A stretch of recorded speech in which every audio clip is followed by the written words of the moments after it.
Hello guys, so ayun, ngayon lang ulit ako nakapag-upload ng aking bagong video. Kapon pa yan guys. So, natamad kasi talaga ako mag-upload. Mas gusto kong matulog kasi nga masama ang aking pakiramdam. Bigla kasing may pumating sa aking carousel, mystery parcel. Hindi ko naman alam kung kanina.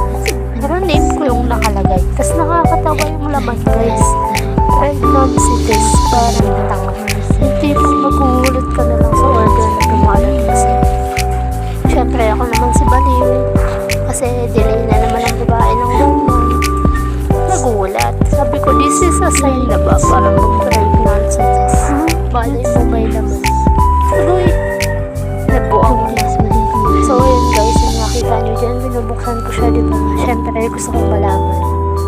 And ayun nga guys, dahil napaparaning na talaga ako kasi wala pa akong dalaw hanggang ngayon, ginamit ko siya, tinest ko, and waiting tayo sa result. Ayan, malinaw naman yung pagkakatest ko, diba? And sinabi ko na nga din sa nanay ng jowa ko, sabi niya sa akin, bakit daw ako may ganong parcel?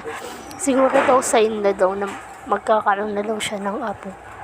Tapos sabi ko, delay ako ma. Tapos sabi niya sa akin, ulitin ko daw ng madaling araw. Ganun. And ayan, kita niyo ang result. Malinaw na malinaw, negative. So, kampante ang babae. Pwede pang gumala.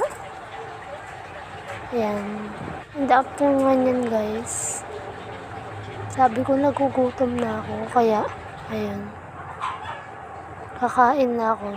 Ayan na guys. Kumain ng babaita. Nagutom na. Nagluto kasi yung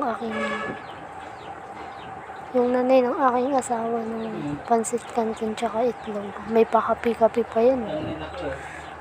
Siyempre wala yung asawa ko, di niya makikita yung kape. Haha. Sorry na lang pag napanood nito. So ayun guys, after kong kumain, kita mo mukhang baruhang babae ito. Tuwan-tuwa pa.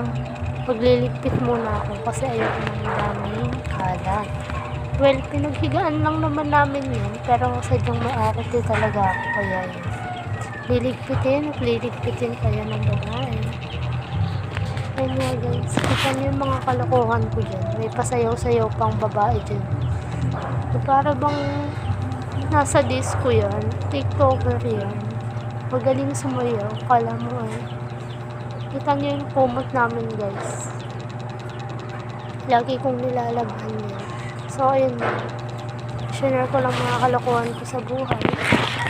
Thank you for watching. Bye-bye.